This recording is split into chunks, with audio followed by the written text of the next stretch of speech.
Episode 40. A reality was chosen. The rain had stopped, but the mission still felt doomed. Linuka Omga's gaze followed the disappearing streaks of water on the Sentinel craft's cockpit window. The cloud layer above the capital city broke, revealing the starlit palace below. Linuka had envisioned this mission, well-prepared, well-rehearsed, with contingency plans. The attack on the last Din colony had all that, and still nearly turned into a disaster when the fighting started. Chadzini had been adamant about keeping Linuka off the platform on the improvised assault shuttle. The small unit craft she was riding on carried palace guard transponders and would not be targeted by air defenses if an alarm was triggered. Despite his assurances, Chadzini had doubts about mission success and most certainly instructed his former fellow guards to break formation and to get her back to the Che at the first sign of trouble. "We need your focus, Shajis," he had pleaded. "The exposed platform is too noisy, too windy, and too distractive."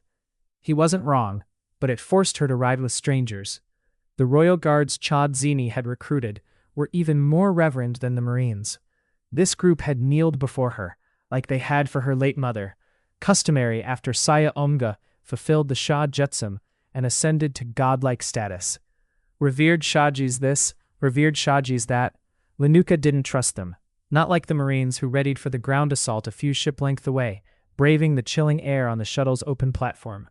She should be more grateful to these men and women of the Guard, agreeing to not only provide intel for their plan, but assign two of their own craft to make their formation look more legitimate. Linuka asked for a lot of faith in her designs and plans, but struggled to give it. "Revered Shajis," said the pilot, "we are approaching the landing zone. We passed the no-fly zone challenges. No alert triggered." She clenched her fist.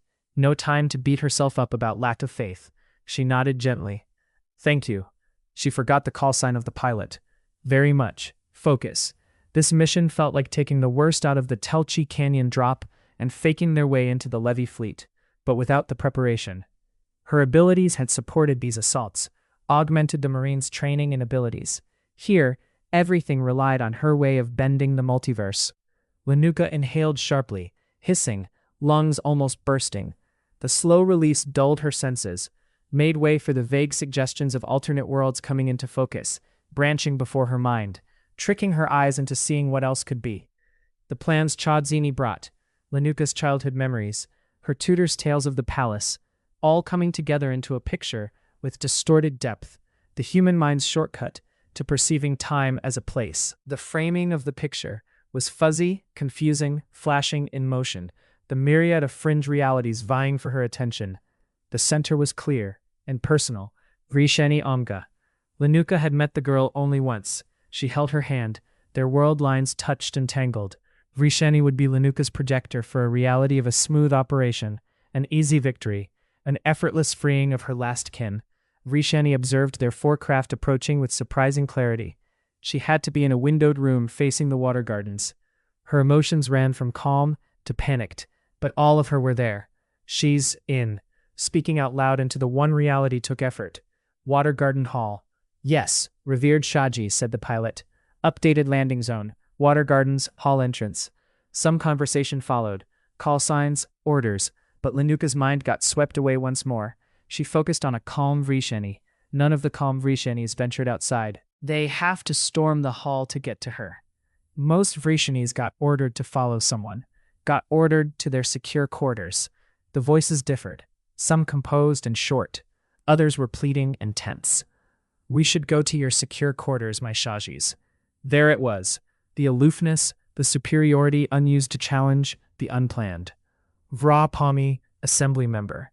If he got the Shajis into the access tunnel system in the adjacent realities, they'd have to access the fringes, where uncontrolled weirdness blurred predictable outcomes. Linuka picked a hesitant Vra Pami, concerned about the approaching ships, confused by hearing no alarms, distracted by the inaction of the assembly-staffed guards in the gardens. A Vra Pami believing he was in a reality where the garden hall used to be a freestanding building, not connected to the man palace. There were no doors for this Vra Pami to send Vrishenis through. This assembly member had an unfamiliar sensation crawling up his esophagus, dread. His mind believed he was trapped. The mind sets one's reality, not the universe. Flat cracks, hypersonic rounds, fire exchanged. The Marines' fire overwhelmed the unprepared guards in the garden, a wide-open area hard to defend. The Marines would have no casualties. Another metallic crack. A jolt unbalanced her. The craft had landed. Linuka rose. Back and forth conversation, fuzzy excitement. She unhooked her protective torso, flipped it open, and dropped it on the floor. Boots and suit trousers were next. What is she doing? Hushed voices. The side door slid open. We're ready, revered Shajis. Her mother, Saya Omga, wore the legendary Shroud of Shaj during her triumphant return to Sak and stunned the hundreds of thousands filling the streets with a blinding spectacle. Linuka wore the government-issued sleepwear from the Assembly Moon apartment and walked across the embattled palace gardens barefoot. She'd face the Assembly agent as herself. This was her reality. She made the rules. She saw the 6 humans inside the hall before the garden doors slid open. Stale air wafted into Linuka's face. The pale Assembly member didn't care for the outside and kept the child prisoner in a controlled environment. Guards, take aim, not one step closer. Vera Pami, ordering royal guards, whose loyalty he never had, whose control he lost passes ago. Linuka looked at the 4 guards, the personal detachment to the Shajis, the last line of defense in all of Alu-Dash. Please wait outside. Her voice sounded cold, alien to herself. The guards obeyed her without hesitation, shouldering their weapons and marching past the intruder through the door. Vera's emotions radiated like a beacon, his world line ensnared in this reality he could not comprehend. Anger. He wanted to raise his fist in rage. She didn't let him. In this reality, the Assembly member would just stand there, paralyzed. Yelling is not polite, Assembly member. Linuka's taunt pushed against his will, securing silence while she walked toward him. She had never met the man, neither here nor in other adjacent realities, but he recognized her face. His bottomless confusion mixed with panic. Don't fight it, said Linuka. If a weak mind believes it is trapped and paralyzed, then it is. It's you, said Vrishani. You're back. The girl seemed excited and ran toward Linuka, wrapping her in a hug. The 2 Omga's world lines touched for the second time. New possibilities formed. Linuka had despised the little pretender when the coup had replaced her with a silly young girl, but later she realized her mother's sister had been an asset for someone's agenda at any moment from her ill-conceived birth, just like Linuka, but without a loving father to protect her. Yes, I'm back, said Linuka. Didn't they tell you? Tell me what? About the adventure. A simple promise for a child, one she could keep, for good or bad. No, they told me you were in retirement. Linuka Omga looked at Vera. Oh, you naughty Assembly members and your secrets. Eat some of your condescending N-reads. But in this case, I'm glad they didn't spoil it for you. I was retired for a while, but only to get better. Now we can finally leave and travel together. An adventure, the girl beamed. She held up her hand, ready to lead away to new excitement. Then she stopped. What's wrong? Asked Linuka Omga. Shouldn't I be the one taking you on an adventure? I mean, I am your aunt. That's what they told me. Shouldn't an aunt take her niece? Yes, her niece on an adventure?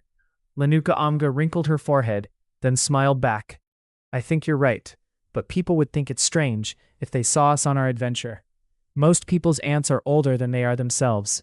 How about we travel as sisters? Sisters, said Vrishani. I'd like that.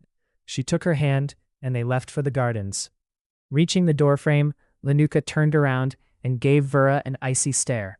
Give my best to Assembly member Ruptima, and tell him I shall reach out to him soon.